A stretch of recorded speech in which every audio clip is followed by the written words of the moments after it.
Good afternoon, viewers, and a warm welcome back to the QTV by Lizzie Joga. It is a brilliant day, an awesome day to be grateful for the gift of life and the gift of health. On this Saturday afternoon, I'm reporting from Dubai, United Arab Emirates, and my name is Elizabeth Joga.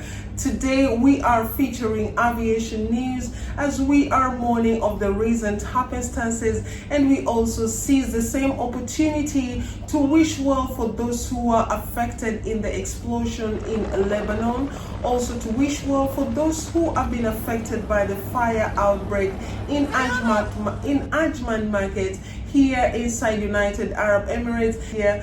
And we are also looking at a flight crash of Air India repatriation flight that departed from Dubai and was bound to Calicut.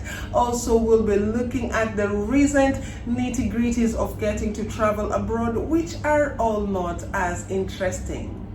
Now, dreams and hopes snuffed out of 16 passengers on the ill-fated Dubai Kerala Air India Express flight. Among the deceased was a pregnant woman, a groom who was flying for his wedding, and 2 kids and their mother among the 16 passengers who lost their lives in the flight that crashed yesterday. Now, the COVID-19 repatriation flight from the United Arab Emirates crashed into the South Indian state of Kerala on Friday, whereby 18 people succumbed, including the pilot Deepak and the co-pilot Akhilesh Kumar, who died on the Air India Express flight IX1344.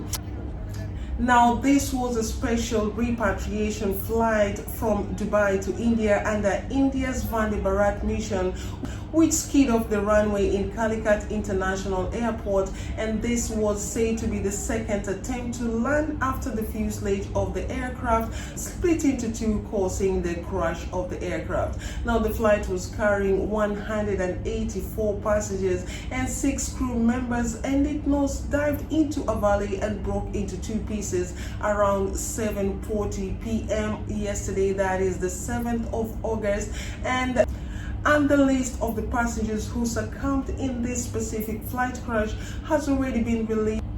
Now, according to the district commissioner report, it included 5 children and about 11 adults, and this also included the pilot and the co-pilot. Apparently, the district commission has already announced the compensation plan for the people that lost their lives in this specific flight crash. Every other affected person has so far been treated in various hospitals around Kerala, and information will be released as soon as they trickle to the news studios. Now, the hopes of summer rebound in demand and flight frequency is starting to evaporate as travel caps and border restrictions are pending lives around the globe. Now, some people are resorting to chartering planes on their own and paying many times the regular price ticket only to get back to their homes or to their jobs. Now, it is 8 months into the pandemic, and the push to normalize things is seeming to be a little bit hard, while the travel internationally is also becoming quite difficult, according to the reports we are seeing, according to the frustrations of people who are yet struck aboard many months after the lockdown came into effect into a number of countries. Now, whether it's a delayed but essential business trip or it's just a return home to where you live, the global coronavirus cases are currently surpassing 18 million. That is 18 million cases, and it's still rising. So airlines are reluctantly adding flights to their schedule, with bare bones of schedules, and it's becoming quite difficult, and there is a virus resurgence in many countries, and more countries are now imposing new travel rules. Now, it's safe to say that there is a flight paralysis that underscores how deep lasting the pandemic damage is going to prove to be, and the number of international flights across all continents are diminishing, and now with the second wave in some countries, they have started shutting down their borders.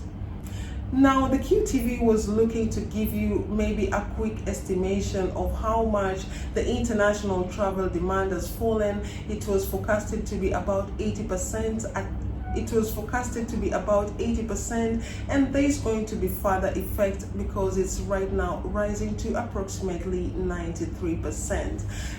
Now, this is according to the Aviation Industry Database. There has been no official release from international aviation regulators like the IATA and the ICAO, of which most airlines are still waiting for that. There are new travel restrictions, there are border restrictions which airlines are having to deal with, and low passenger demand is also a question of concern. Now, the originally forecasted figure on how much the aviation industry is going to lose has been blown by at least 300%. We have seen falloffs and a lot of redundancies all across the industry.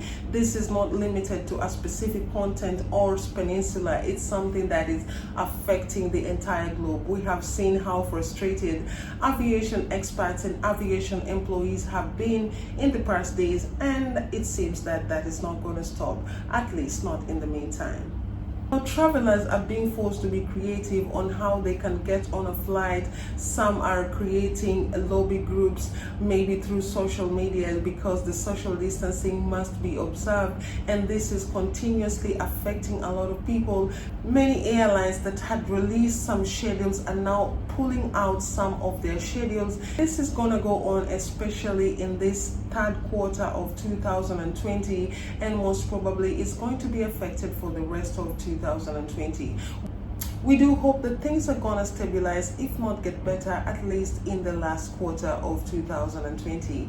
Thank you so much for tuning into the QTV. This has been Aviation Cover, and I'm your presenter. My name is Elizabeth Njoga. Do have a wonderful afternoon.